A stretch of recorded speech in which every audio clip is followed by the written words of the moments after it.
Hey everybody, it's Mark, DoctorDeadwax, and it's time for another video. I'm here to do a response to Maggie's Distract Me contest. So, beer. Tom Green, Milk Stout, Beau's All Natural. Cheers, Maggie. Alright, so, we had a couple choices. What band is overrated? I thought about going down that route, but there's enough negativity in some videos lately. So, and I would probably go there if I started talking about some of the bands I was thinking of talking about. So, let's just keep that positive. The other one was Best 2014 Record. I'm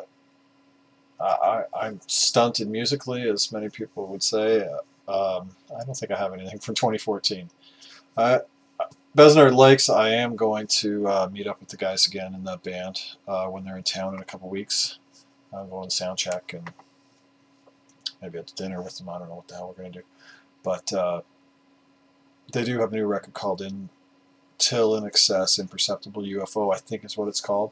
And I've listened to it online and it's great. And I've just been waiting to buy it off of them when I see them because they'll get a large piece of the coin from that. So the third, what band is underrated? This band isn't underrated. This band is huge. Maybe looked upon somewhat cynically now, but they were massive at one time. But they have a record that most people don't know about, and I picked it up in I bought a batch of hair metal and stuff recently, and this was in there. It's not hair metal. And while a big fan of the band, I'd never heard this until tonight. And I spun it, and I loved it, and I thought, this is the record I should talk about. So this is Supertramp, self-titled, from Supertramp. This is from 1970. It has Richard Davies and Roger Hodgson in the band. Those are the only two members of the band that were in the band after this record. Richard Palmer is the guitarist in this band.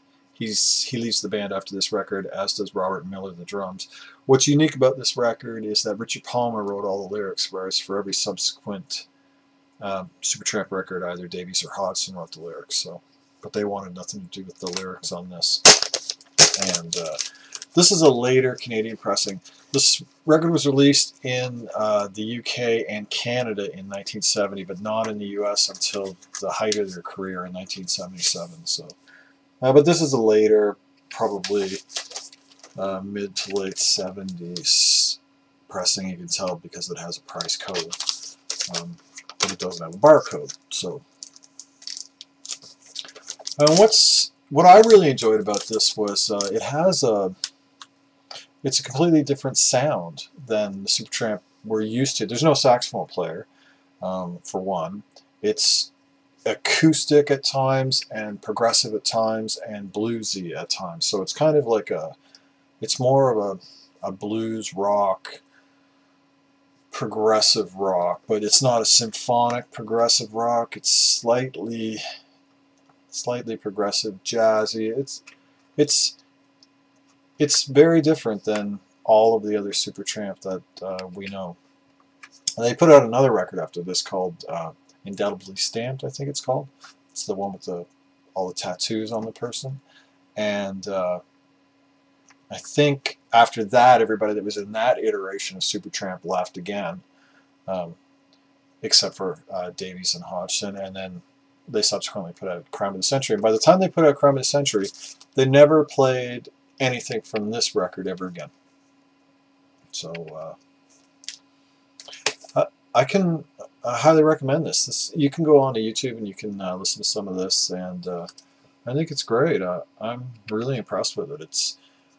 It strikes me in the way that, we know all about Supertramp, Crime of the Century, stuff like that, Logical Song. Everybody's kind of familiar with that. It's classic rock radio staple.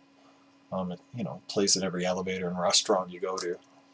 Kind of much the same way that Fleetwood Mac's, say, Rumors is ubiquitous. It's everywhere.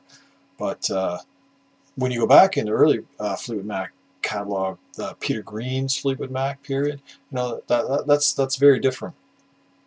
and it's refreshing and unique, and has a lot more blues leanings, and in many ways that's kind of what this feels like when I listen to this. You can hear elements of the band, but also it's fresh, and it's not overplayed, and it's bluesy and a little psych and a little progressive, and it's very 1970, so it's a really good record. I also love the cover, this Flower Man. I'm wondering, did they get this from Peter Gabriel, or did Peter Gabriel take this as his stage makeup? I don't know, because this was his stage makeup for years when he was in Genesis. So I'm wondering who came first, this cover or Peter Gabriel. And that's it. Hope that distracted you for 5 minutes, Maggie. Have a great day, everybody.